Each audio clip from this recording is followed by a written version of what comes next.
Office in a small city.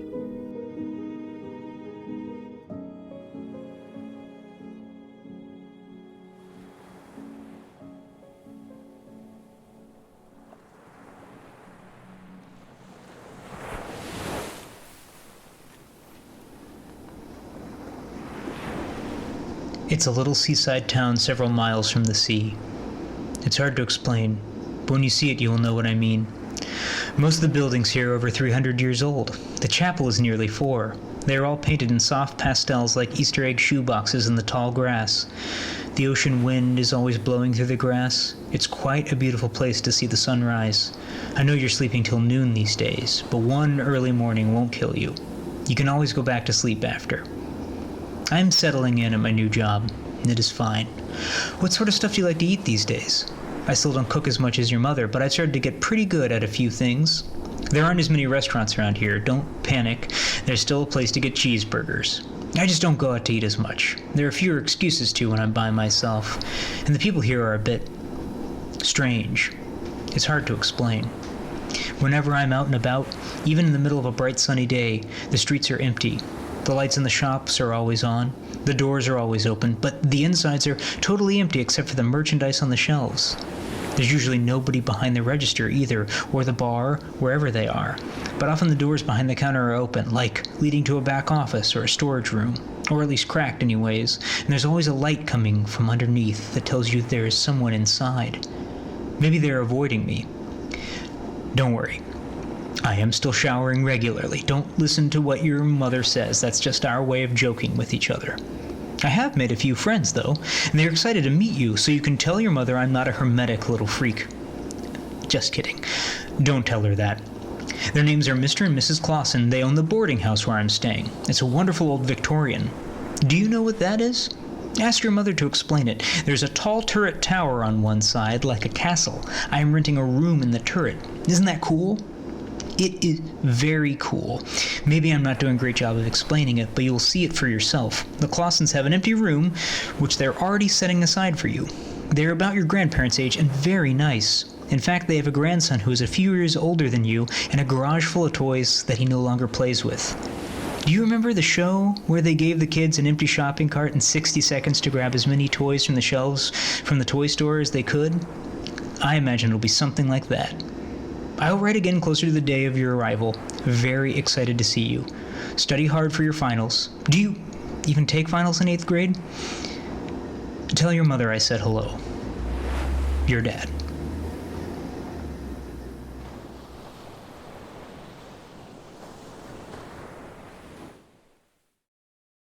Good news. Good enough that I hope you will forgive me for writing you for a second time in as many weeks. The Clausens have offered to take us out on their sailboat while you're here. Isn't that wonderful? Maybe we'll invite your mother to come along for that. If she wants to stay for a while after she drops you off, we can take a picnic and everything. I think it would be a very fun time, don't you? We will look just like the Kennedys. Can you imagine? Dad. Those are the only 2 letters I received from my father before visiting him for the summer. This morning, while cleaning out his room in a house far from the Clausens in that little seaside town, I found a journal full of letters that he wrote and never sent. The spelling mistakes and shakier handwriting of the first entry indicate that he probably wrote it drunk. Before she put me on the bus, my mother warned me about my father's drinking. Maybe he had been drinking more than usual, but I remember that entire summer, aside from the first night, I didn't see him drink once. I just wanted to write one more time and tell you how excited I am to see you, how glad I am for your visit. I promise I do not hate you. I worry sometimes that you think I hate you. I have not been the best dad, but I do not hate you. It pains me to admit it, but I think that I did resent you when you were younger. I don't say it to be mean, but just to tell you that you aren't crazy if you ever think that. I was younger too, and stupid. You will understand when you are older, the way that a baby can change your entire life, and not always in ways that are pleasant. I was stupid, and am now full of regrets. But it fills my heart to see you growing up and becoming your own person. In our calls, and through your mother's letters, and the photos that she sends, I'm proud of you. We will have lots of fun this summer. He left it unsigned. The following page was dated May 30th, a week before I arrived. Awoke this morning to another note under the door from Mrs. Clausen. She tells me she will be doing laundry this afternoon. She asks if I have been eating enough. She reminds me that rent will be due in 2 weeks. The house sounds empty, but I know it is not. At least they say it is not. I am coming up on my 3rd month here, and when I try to picture any of my neighbors' faces, I cannot. In fact, I cannot recall meeting a single other person in this house since I arrived, though that cannot be correct. There are people here. I hear them moving around through the walls, pacing the halls, walking the stairs at all hours of the night. I see lighted windows when I arrive home after midnight, find bathroom doors locked when I try to take a shower. Maybe our schedules don't line up. Not that I have much of a schedule these days. The other night I heard shouting through the air ducts like a couple was fighting in some far-off part of the house. A couple of days ago, a man moved into the room above mine. The one at the top of the tower? I only know he is a man because sometimes, late at night, I can hear him clearing his throat.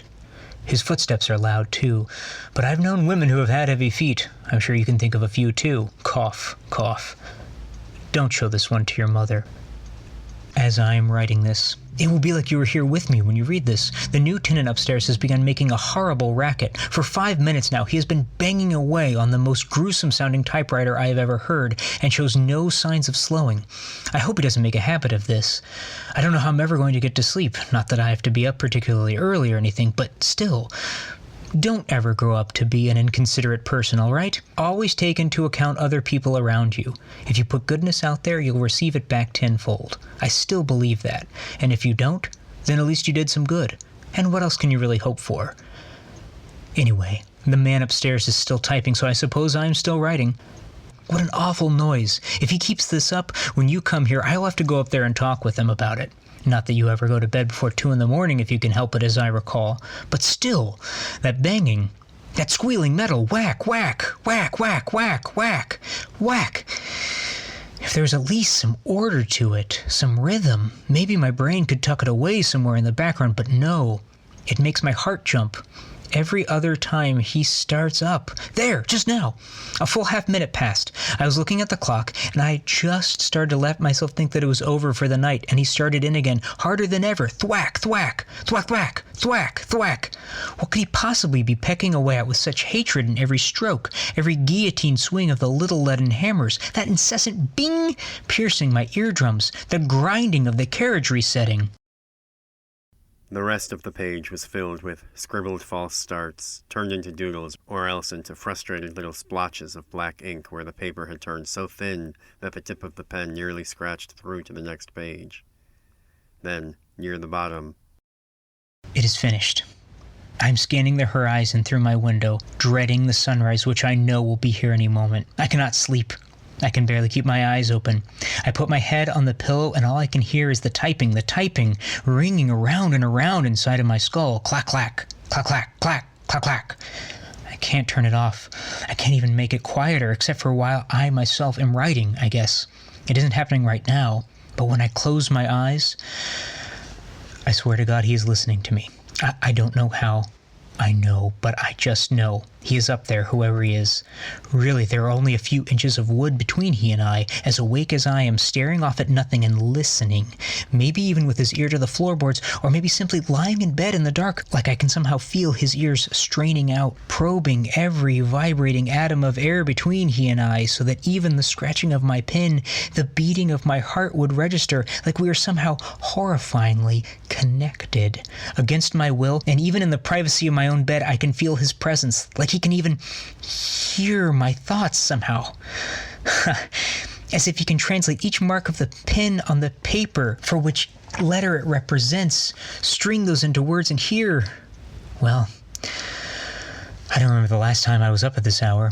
I feel like I'm losing my mind. Sleep deprivation is no joking matter. You think you're invincible at your age.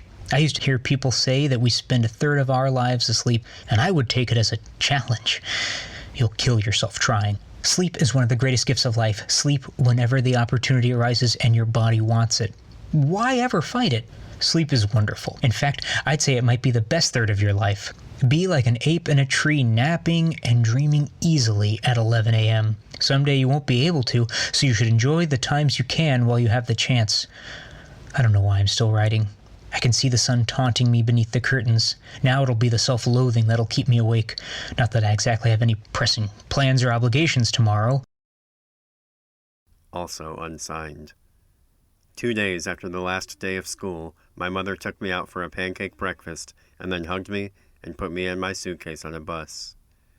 I arrived in town perhaps an hour before sunset. My father was not at the bus station, but a woman who'd ridden in with me offered to take me wherever I was going. Her husband was waiting with the car to pick her up. I looked in the alleys and in the nearby shops and up and down the street. No sign of him. I took the woman's offer and watched the road for any sign of my father coming the other way, a couple minutes late. I didn't see him, and he wasn't at the boarding house either. I knocked on the door and then turned and waved to the couple, terrified that they would wait around, because somehow as soon as I knocked I knew that my father wouldn't be there, and I did not want to burden them or put them in the awkward situation of having to leave me, full well knowing that I would be sitting waiting on my suitcase for hours. To my great relief, they returned my wave and then left.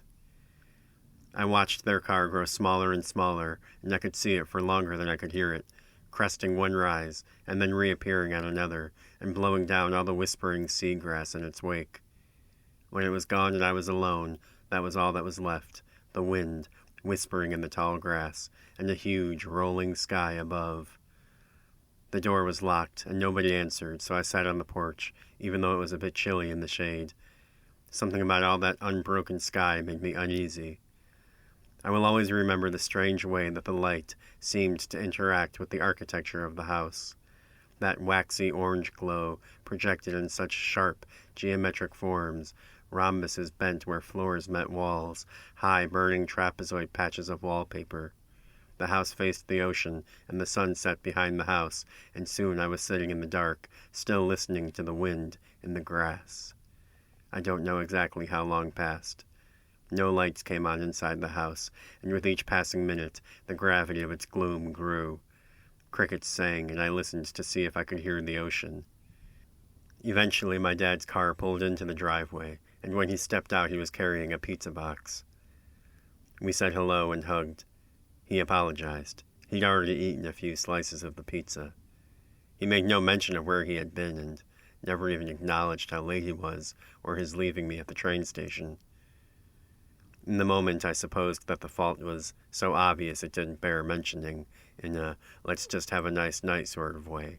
But looking back on it, I'm not so sure that in his addled state he didn't just forget to mention it, or even momentarily forget that I was coming that day, or what day it was altogether. His mind certainly seemed to be elsewhere as he unlocked the door to let us inside, his voice distant and distracted, always trailing off mid-thought.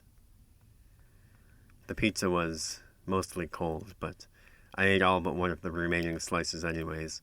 I think that the more empty time you have to spend thinking about how hungry you are, for example, sitting quietly for hours on a dark porch, the hungrier you will feel. My dad cracked a beer but didn't want to eat any more pizza, so he sat on a little couch in a room adjacent to the kitchen and sipped beer and asked me questions about school and my friends. It did not seem so strange to me at the time that he was not facing me while we talked. In fact, I don't think I noticed it at all. The couch was facing the way it faced. It's really only in recollecting and tilting the proverbial prism of that summer to consider it from another angle that it gains any significance. Whether by design or coincidence, it is true that I saw little of his face that first night. Was this to hide his sweaty, drawn face, the little tremble in his hand? The porch was utterly dark, darker than the night itself by the time he arrived. I remember the surprised knot of dread forming in my stomach at watching that tall, bony, familiar silhouette cross the yard toward me. I could see none of his features. He moved like a complete shadow. I remember the momentary little shock at first hearing his voice, detached from the sight of him, after nearly a year. It could have been a stranger in his cologne hugging me until he spoke. But even inside of the house it was dark, even with all of the lights on. Something in the atmosphere of the place retarded the light's progress, so that it could never seem to reach the corners and far places of rooms. Did I simply imagine him to be a paranoid wreck to explain why he tried to hide from me? If he was even hiding? Every time you remember a thing, you rewrite it. But he was nervous. I remember noticing because all I could think was, God, what if he's like this all summer? And he was very tired. After I finished eating, he showed me to my room and apologized, but said he had to cut the night short. He was simply too tired and needed to get to bed early or he'd fall asleep standing up. My room was actually little more than a closet under one of the staircases. Not that I'm complaining. There was room for a bed, and I much preferred having a space of my own to not. Just to say that, with everything so close and the bare bulb hanging from the middle of the ceiling, it was probably the best look I had at my dad's face all night when he said goodnight to me. And his eyes were red and swollen like he'd been crying. Fuck, were they? Am I just now remembering this, or am I inventing it? Is this something I remembered for a while and then forgot and then remembered again? Regardless, I don't think any of this stood out to me then because from the next morning on through the rest of the summer, he always seemed to be perfectly normal, at ease if not perfectly contented, more or less himself as I remembered him save for the small changes that had accumulated over those months apart in which my subconscious was prevented from integrating them into my mental mapping of him, like how certain floors can appear perfectly clean, but if you sweep all of the dust into one place, then the resulting pile is a little bit revolting. The mental picture we have of a person is sort of like 95% of what we interact with when we interact with someone, even when they are standing in the room with us. He had stubble on his face now. It was like trying on glasses after a short lifetime of thinking that the world was blurry. The details catch in your throat. He used to shave every morning.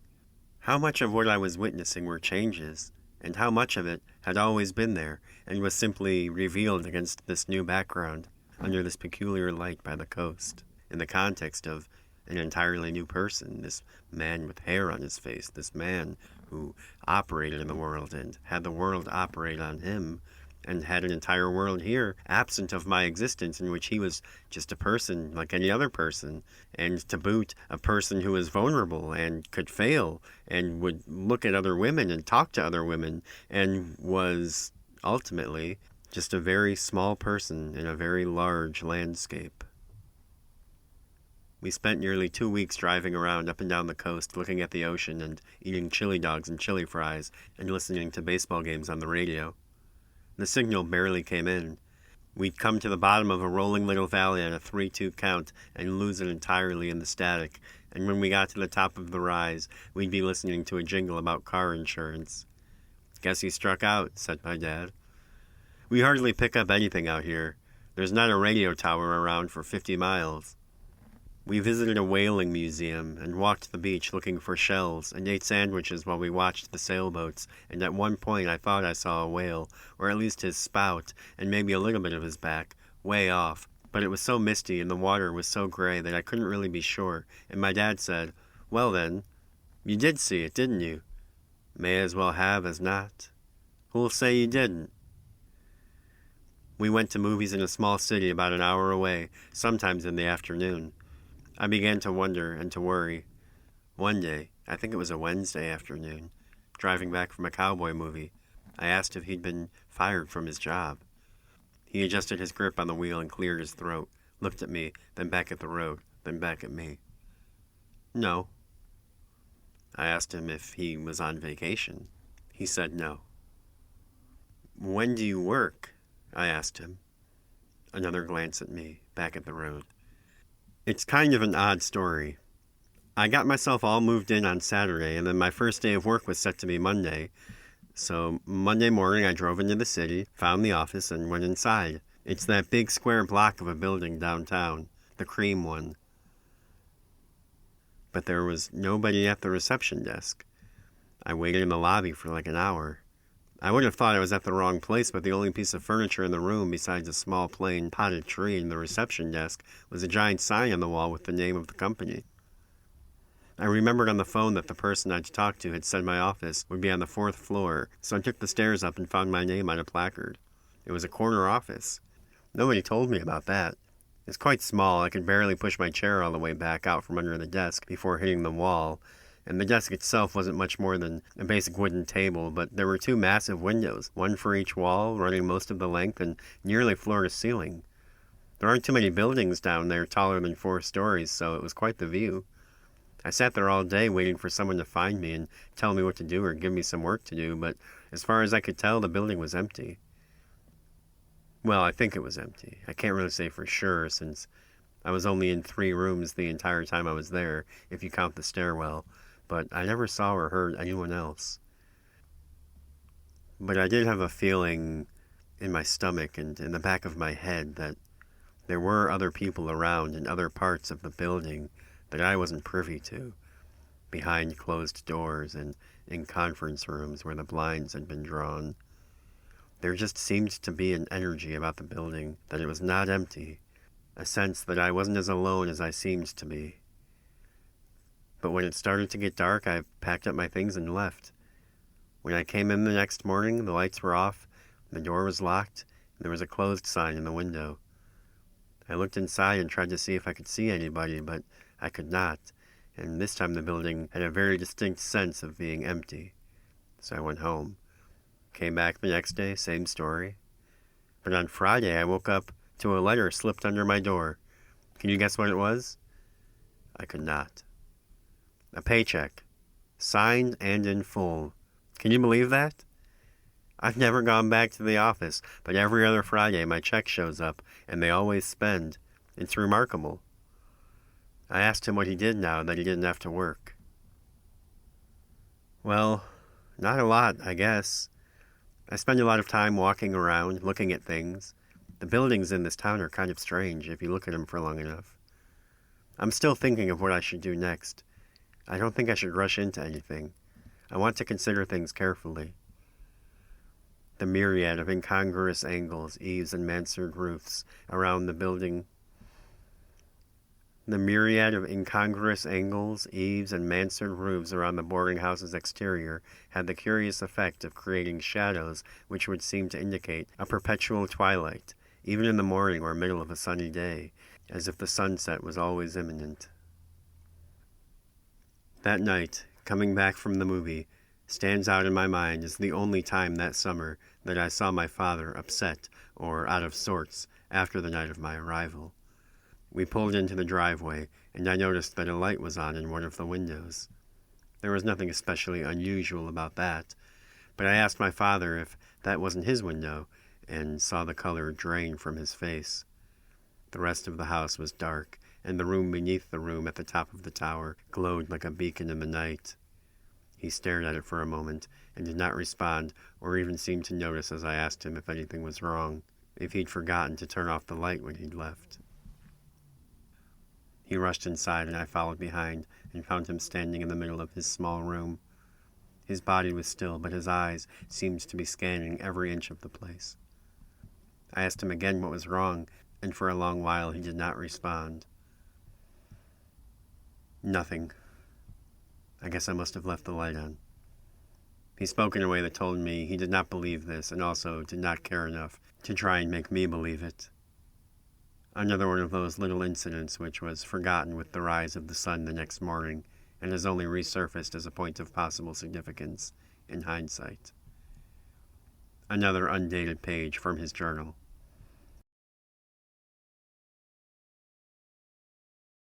Something awful has happened. As if the scrawled note I found under my door upon waking this morning did not put me ill enough at ease. Shower too long. Water not free. What a ridiculous thing to seal in an envelope. When I returned from my walk around dinner time, I found the house oddly deserted. Not that I ever see many folks around here, but this felt different. The air of the place had settled into that distinct silence of total abandonment. I knew in my gut that nobody else was home.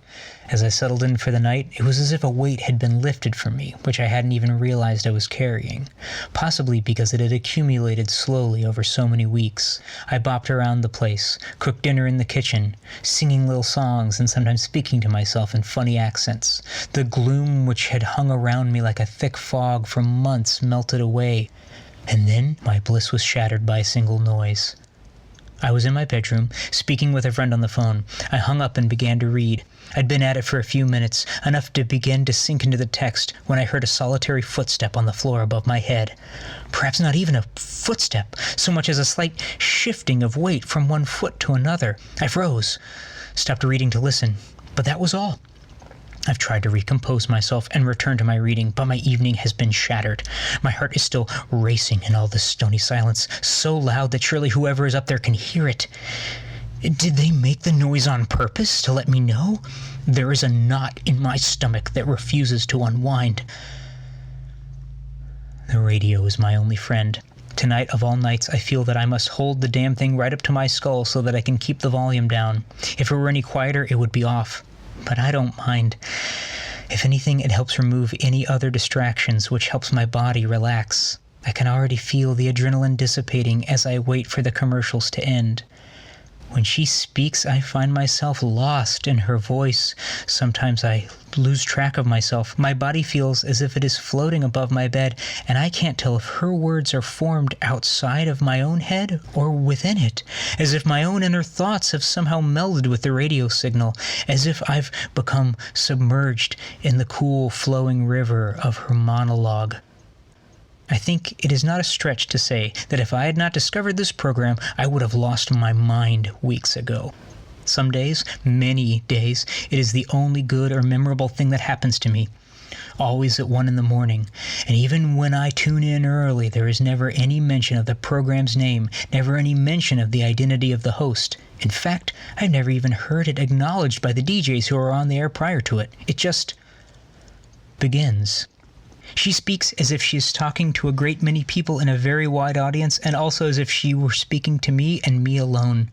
Hardly any other stations come in out here, so I have to wonder if this signal is especially strong or if the station is especially near. She speaks till the hour when the night air becomes narcotic, and after I turn off the radio, I go to the window and open it to break the silence. I look out into the dark and let the sea winds in. I feel all at once that I have not been breathing for the past several hours, as if my soul had been inconspicuously boxed up and buried and am overwhelmed. If I can't get at some fresh air the next 5 seconds, my chest will burst. The next several pages after that are dated and simply labeled notes. The symbols and shorthand used there are mostly incomprehensible to me, though everything seems marked with a time, always between 11 and 3. Arrows going this way and that crossed each other and looped back around, connecting 2, 3, 4 ideas across the page, and sometimes across several pages.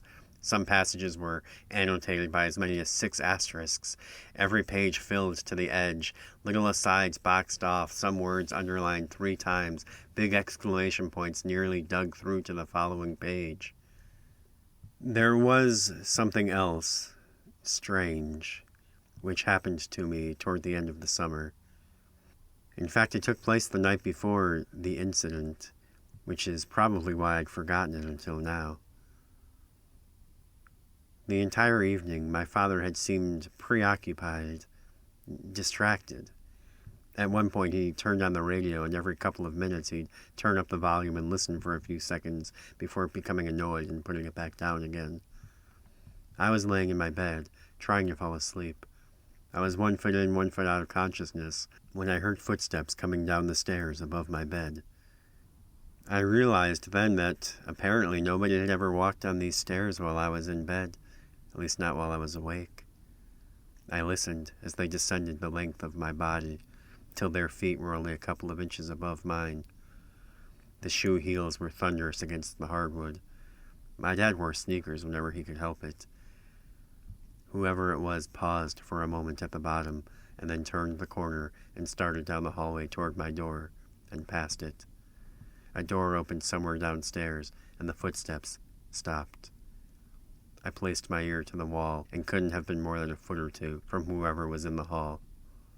I held my breath, and as I focused, I began to hear short, heavy breathing, a man's voice, muttering curses. A separate set of footsteps climbing the stairs up from the first level. No, said the man. And then the door to my little cupboard bedroom clicked open. A stooped shadow slipped inside and the door closed behind without a sound. I remember my hands like claws gripping the sides of my mattress. The blackness in the room was absolute. I thought, surely he knows I am here. But he made no sign. The notion that two could be so near, all but touching, in such a confined space, and one thinking himself entirely alone. The second set of footsteps reached the top of the stairs and moved toward us, and then, outside of the door, they stopped. The man at the foot of the bed paused his breathing. Seconds passed. Whoever was outside made no further indication of their presence. My father had once spent a meal telling me all about the tunnel rats of Vietnam. I had far more questions than he had answers. It didn't matter. The very idea of it burned an impression in my mind that is still clear to this day. Wedged alone in the earth, unable to even move your arms, crawling straight into a stranger's hot breath on your face. No combat more primal, none more intimate. Somewhere downstairs, the grandfather clock began to toll. Nobody moved, unless the man inside of the cupboard with me had already managed to move without alerting me. How would I check to see if he was crawling into bed behind me without moving myself and rustling the sheets? I had hardly seen another person in months, and now here were three minds, each humming silently with overdriven focus and sweating anticipation, groping out blindly into the dark, separated by a matter of inches, and yet utterly alone, each cordoned off into his own universe, every universe a well of untold depth. My mind began to draw pictures out of the darkness, as if it would will a world of visual substance onto the blackness if it could not find one within it. The silence continued so long, I began to think that perhaps whoever was outside the door had muted their footsteps and moved on long ago. But then, there was a tiny sigh outside the door, and the footsteps retreated back the way they'd come. And soon the house was silent once more. I waited a long time for some indication that the strange man was still in the room with me, that he had not simply melted into the blackness. Just at the point where I thought I would go mad, when I felt my throat readying to betray me and cry out, simply to break the dread, the door opened once more, and in another moment I could feel it in my chest, alone. The final entry in my father's journal reads simply, Think I found the station. Half a day drive up the coast. Half to see her. Will update if, when contact is made. Dated June 5th, the day before I arrived. Half a notebook of empty pages follow.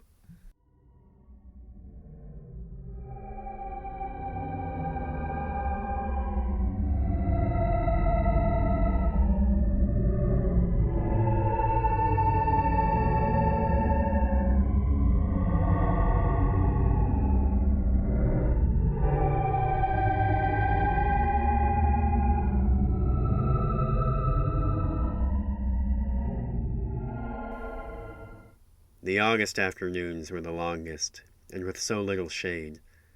Hum of cicada, shelf upon shelf of cane-stalk grass, brittle as old parchment, sun-dried and stacked shivering in the pitiful late summer winds to meet the magnesium sky, and hurt to keep your eyes open. There is nothing in the world quite as free, deep in your chest, as an empty summer day for a 13-year-old boy.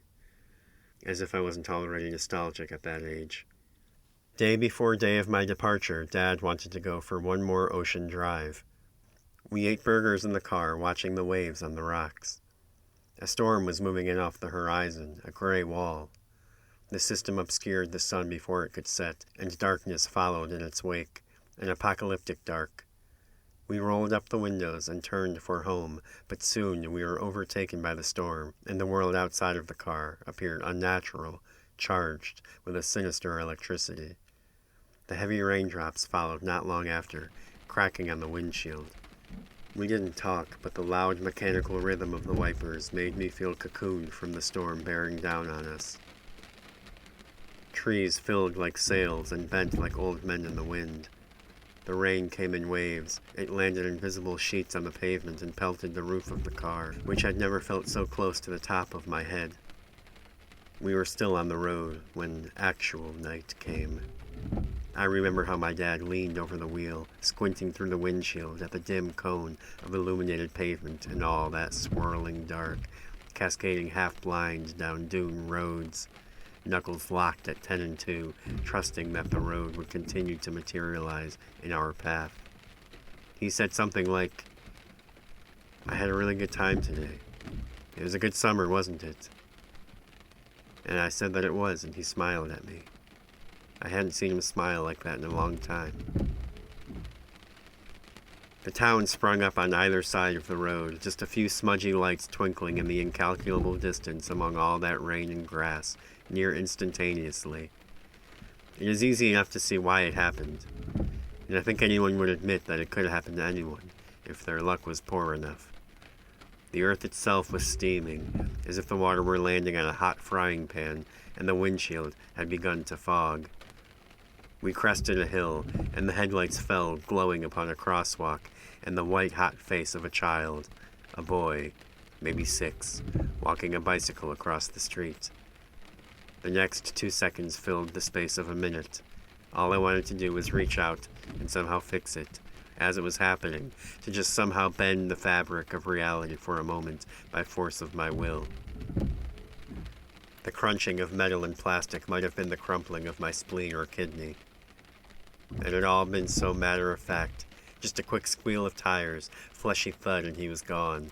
Image of his little hands thrown up in the air burned phosphorescent upon my eyes.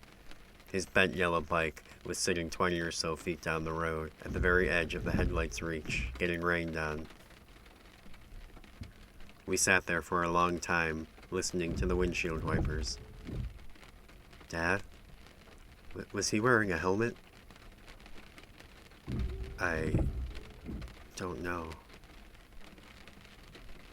The pavement steamed like a Paleolithic swamp in the headlights, like the headlight beams were the magnified rays of some distant sputtering sun. Eventually my dad unbuckled his seatbelt and opened the door. I watched as he retrieved the bicycle, carried it in one hand, squinting in the rain. He put it in the trunk, and then he went around to the front of the car. His face twitched a bit, and he shifted his stance and glanced up at me, and then held his hand out, as if to block my view of his face. But I saw him nodding his head. He put his hands on his hips, and then he bent forward, and I looked at the floor. The car shifted a bit, and a moment later I heard the back door open. Fuck, he's bleeding! The door closed, and then the trunk opened again. Headlights appeared in the mirror. The trunk slammed shut. The car pulled up alongside us, moving slowly, and then stopped, and idled there for a while, headlights dripping in the rain. Finally, the passenger side window rolled down. The inside of the car was hardly any more visible. "Everything all right?" "Yup," said my dad. "Just a flat." The low, discordant murmuring of the 2 engines seemed tawdry and tenuous within all that night. Eventually the man spoke. "If you say so." "Thanks for stopping." The window slowly reset, though the car did not leave immediately. My dad climbed back in the car, dripping, and just said, "Sorry." As if he were apologizing for the man having held up our progress. Trembling, perhaps from the cold. He patted his pockets for his keys. "God damn it!" "The car is already on," I said.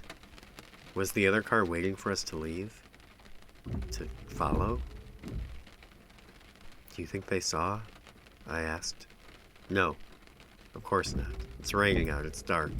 They were far away, coming around a corner, and he was already..."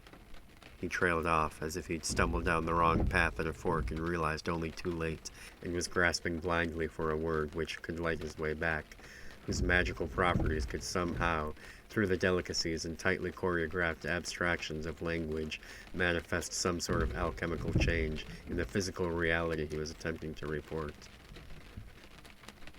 The other car took off and soon disappeared somewhere in between the darkened hills, and then we lighted out as well. We drove and drove and drove some more. As long as he was driving somewhere, he didn't have to think. Driving itself was a form of progress. He was giving himself time to think and an excuse not to, one step at a time. As long as he drove, he wouldn't have to look in the trunk.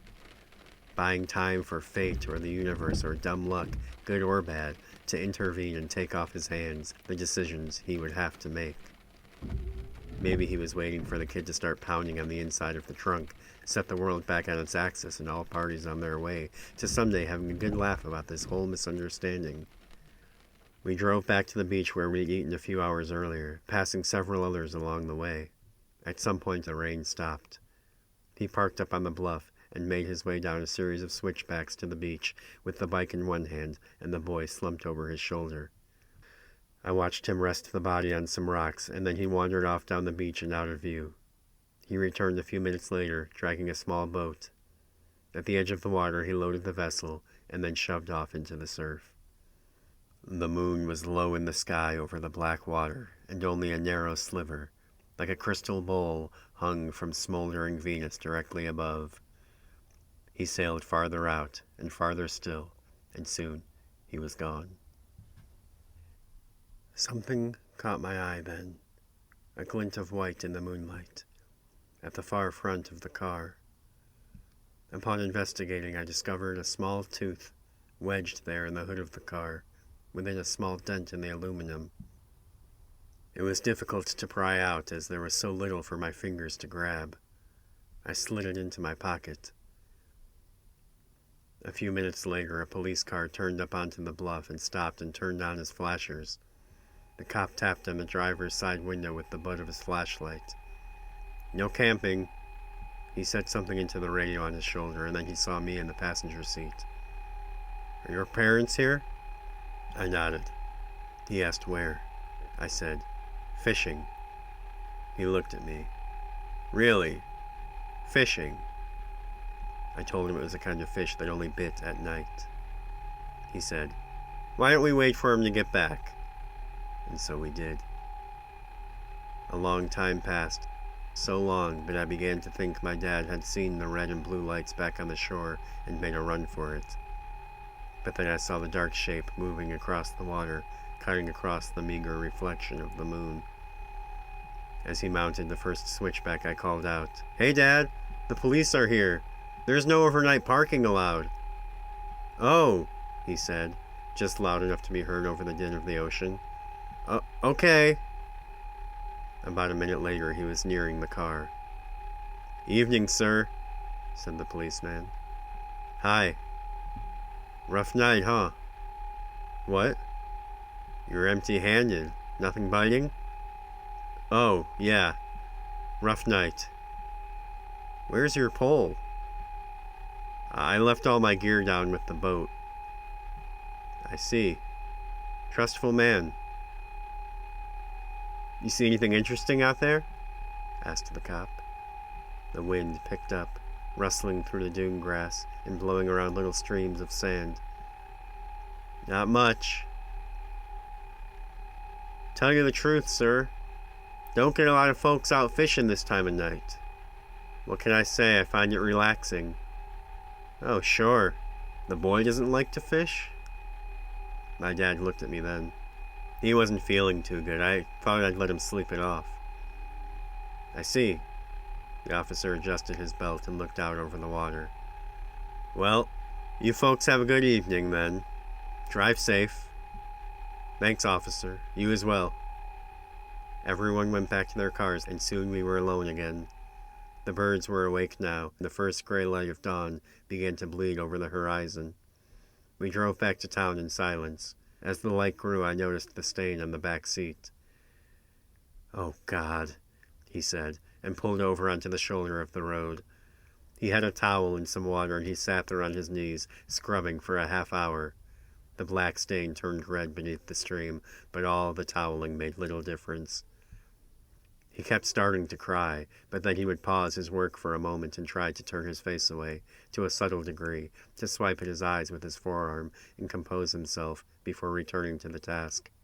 His face grew so red and swollen, bent over the stain, that it looked like foam might begin pouring out of his lips at any moment, his eyes puffy with crying and frustration. I told him that I had to pee, and I went over a little hill just off the road.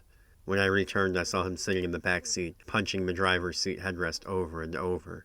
He just kept saying, "Why? Why? Why?" He drove to the laundromat and parked her on the side, and we waited there until they opened. Then he fell asleep with his arms crossed and his head tilted away from the rising sun. 9 o'clock came and went, and nobody arrived. The place remained dark. My dad continued to snore. I let him sleep, for his sake and mine, so that I'd at least have a bit of positive news to wake him up with. It was nearly 10 before another car pulled into the lot. A man with a large key ring let himself into the building, but when I tried the door I found it locked, and the inside still dark. The man appeared on the other side of the glass and pointed at the sign frosted there. "It's Sunday. We're not open." "Please, I just need some soap." "What part of closed is confusing you?" "Please," I said. He sighed, thought about it for a moment, and then retreated, and when he returned he had a box of soap. He unlocked the door and opened it only far enough to reach his hand through for the money, and after he handed me the soap, I asked if I might also borrow a brush. He sighed again at this, and rolled his eyes, but once again returned with what I'd requested. $5, he said. I took it from my dad's wallet. "Leave it on that bench over there," he said, and pointed at his watch. 1 hour. I asked him what he meant. "But I paid you for it," I said. "Rental," he said, now wagging his finger at me. And then he disappeared, back to his office amongst the washers and dryers. I tried scrubbing the stain myself, but this quickly woke my father. He shooed me away and took over, and made much better progress with the soap and brush, but still the stain refused to be erased entirely. A stubborn amber hue remained in a swirl on the fabric, a deep crimson splotch at its center, the size of a quarter. He tossed a blanket over it, and we drove on. Upon arriving in town, we found ourselves suddenly turning into a logjam of traffic. More cars here than I'd seen cumulatively that entire season. And not just the roads, but the sidewalks, too, bustling with people, all moving through and past and around one another, dozens and dozens, though oddly silent. In fact, I remember my father turning the radio down and then off, as it seemed a lot of noise to be making in that environment, even with the windows up.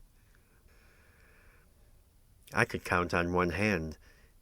In fact, in actuality, I can remember meeting exactly no other people for that entire summer, and only assume I did meet a few here and there through context and circumstances, events I remember in which I must have interacted with another person and only forgotten everything about them somewhere in time. But now, here was the entire town, maybe even the entire county, up with the sun on a Sunday morning. As traffic progressed inch by steady inch, we made our way deeper into town, and soon the steeple of the church appeared over the summit of the hill we were mounting, stark, stoic, and as we drew farther along, and eventually over this crest, it became apparent that the general flow of energy within the crowd was toward the church. At one point, a woman stepped off the sidewalk and approached our car, knocking on my window. The knocking made me jump, even though I'd watched her the entire way. My dad rolled down the window only a few inches.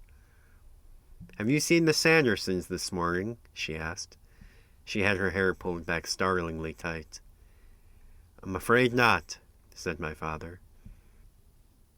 She eyed us a moment, and then returned to the sidewalk without another word. Foot traffic prevented an easy turn onto the road back to the boarding house, so, swept up in the great push of the crowd, rather than delay all traffic behind us even farther, we continued on toward the church.